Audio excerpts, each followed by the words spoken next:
Hello there from Dallas, Texas. I'm Stephen Means. That's Stefan Krajisnik, and that is Andrew Gillis. And we are at the Cotton Bowl. Ohio State will play Miami on December 31st for a chance to move on to the semifinals of the college football playoff. And these are outrageous predictions. It's already crazy that this is the third straight year that Ohio State is playing here. And it's also the second conference they're playing here. They played the SEC the last 2 years, and now they'll play the ACC this time around. Stefan, get crazy. Yeah, speaking of outrageous, I think Ohio State, their first Cotton Bowl appearance was like in the 80s, and then it didn't go back again until 2017, and then now they're here 3 times in a row, and I would just come here all the time.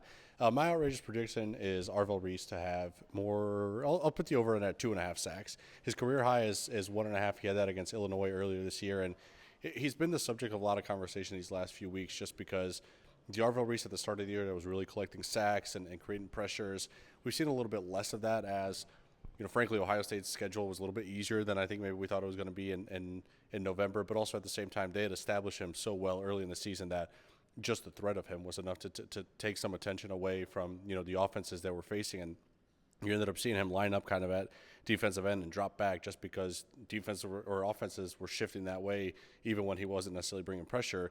But they were also playing some mobile quarterbacks, right? Fernando Mendoza can kind of get around. Bryce Underwood can kind of get around. Carson Beck isn't exactly that. He's a guy who will sit in the pocket. I think that opens some opportunities for Ohio State to really kind of unleash the havoc-creating version of Arvell Reese, because he's been really good even when he, drops back in coverage or things like that, right? Because they've had Sonny Styles, Caden Curry, Kenyatta Jackson, Caden McDonald, Edric Houston, Tywone Malone, guys like that still create a lot of pressure and still create, a lot of havoc in the trenches there. But this matchup specifically kind of tells me, okay, there's an opportunity to kind of put your foot on the gas with Arvell Reese as opposed to maybe what we've seen the last few games. So over under 2.5, I'll take over 2.5 sacks, career high for Arvell Reese. Matt Patricia was talking about that last week when we talked with him, Stefan, about how much of that is the freedom of Sonny and Arvell and Caleb in those situations to communicate with each other. So it sounds like he's been choosing to not rush. So Stefan is saying he's going to choose to rush. Tell him he has no choice. Just go. Yeah, no more decisions. Just go. Go get the quarterback. Gillis, get crazy. How much have you guys heard about Mesidor and Bain in the last 10 days? Last couple of days? On Twitter, I feel like every other tweet is like, oh, the Miami defensive line is the Houston Texans. They are really good. I don't want to take that away from them. They are really good. They're not the Houston Texans, but the funny thing about it is I don't want to take anything away from how good they are, because I think they're probably the best pass rushing tandem that Ohio State has seen, but I'm also going to take it away from them. Neither of those guys combined for more than a sack. I think combined it's half a sack or less against Ohio State. And what I'm judging that off of is 2 things. Number one, we've seen this. How much do we talk about Colin Simmons and Ethan Burke in week 1? And oh my goodness, you have Austin Saravel. Whoever thought of the idea of putting a left guard, a right guard, and left tackle? Now you're going to ask him to block one of the best well, Colin Simmons and Ethan Burke didn't do anything. And Philip Daniels, a Minnesota transfer at right tackle, and can he hold up? And we haven't really seen him play tackle, and we didn't think he was a tackle at all, and they did really well. So I think you give them some time off. I think Philip Daniels, his play, I think it started to dip a little bit at the end of the year. I think that was probably a factor of a couple of different things, one of them being some inconsistency at right guard. Obviously, that's going to change for this game. There's going to be some kind of combination of Gabe Van Sickle and Josh Padilla, so I think that'll help him. I also just think he needed a break. I just think Philip Daniels just probably needed a breather, and I think now that you add a little bit of a breather for that, you give him some time, you let those guys reset, I think you're feeling really good about them. Second thing, do you not think Ryan Day has been planning for Mesidor and Bain off the edge? Akeem Mesidor, everybody talks about Bain and how good he is and a top 10 pick and this and everything like that. Mesidor is also elite. Again, these are 2 elite pass rushers, but this isn't so much I think Ohio State's going to just shut them down. I think they're going to play better than probably people think, but I also think Ryan Day is going to probably be able to scheme around that. And I think they are probably looking at that defensive line going, if we can hold up in pass protection, if we can, run the ball at least somewhat effectively, I think they're going to be okay. And I think Ryan Day knows that. Ryan Day play calling again. So I'm taking both those guys. I don't think they're going to come on for a sack, because I think Ohio State's offensive line is probably going to play pretty well. We doubted them the entire playoff last year, really through the end of the regular season. We've kind of doubted this offensive line. They've had 3 weeks. They've been able to rest. They've been able to get their head straight. They've been able to recuperate, all that jazz. That's great. But I also think there's going to be a game plan around not letting those guys wreck the game, because if Mesidor and Bain wreck the game, that is how Miami not just covers, not just hangs. That is how Miami wins.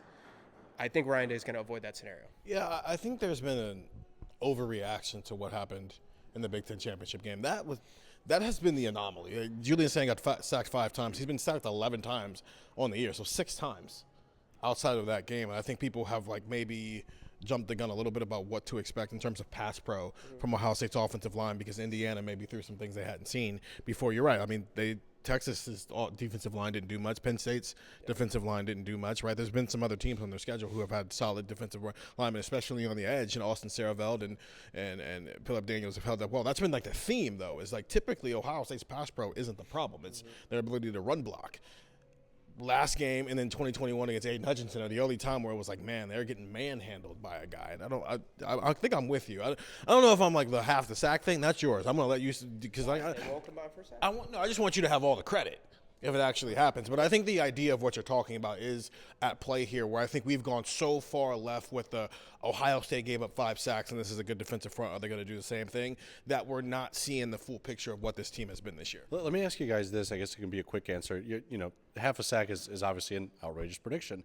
What number do you think, if it's below this number, Ohio State definitely won? If it's above this number, Miami's got a chance? 2. Below this number, Ohio State definitely won. I'll say 1.5. If you hit 2, then you're you know what? They combine for 2 sacks. Maybe other guys get 2 sacks. It's 4 or 5 sacks. That's not a great. Well, no. Are you saying that just how many times they sack him in general, or just I'll those just 2? say in general. Okay, in general, I'm saying 2 because that's just football.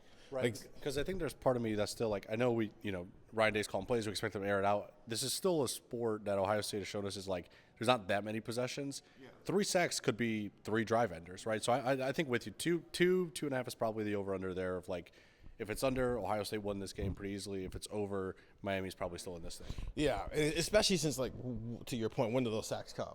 Is it just it's a 1st and 10, you got a sack, and it's for 2nd and 13, and now it's 3rd and 6? Okay, whatever. Versus it's 3rd and 8, you can't afford to get off the field, now you just took a sack because they teed off on you. So the last time we were in Dallas, Texas, Jeremiah Smith had 1 catch for 3 yards. You think he's happy about that?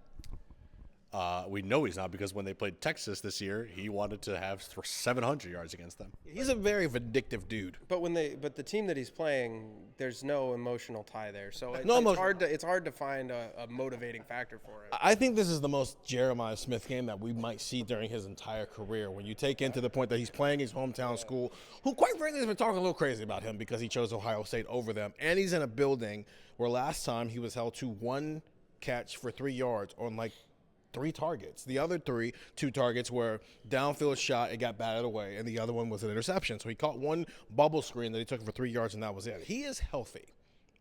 Let's start there. The best player in college football is healthy after dealing with a hamstring injury, a quad injury for most of the back half of the regular season. So we'll start there. I took that out of last year. It's okay, what did he do in the other 3 playoff games? 6 catches for 126 yards per game. So I'm going to add 24 more yards and 4 more catches to that, which I think was probably what was missing in that last time he was here. So 10 catches for 150 yards for Jeremiah Smith on Saturday. Healthy. Julian Sands, awesome. Cardinal Tate is healthy. Every weapon is at their disposal as far as we know. And Jeremiah Smith is a vindictive dude. I don't know. Last time he played Oregon, he played pretty well, but it came down to 1 play.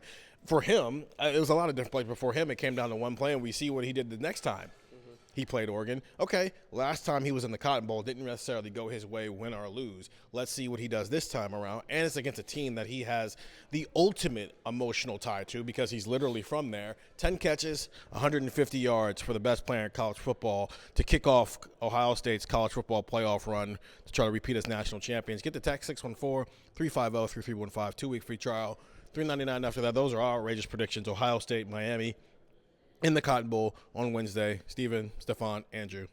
See ya.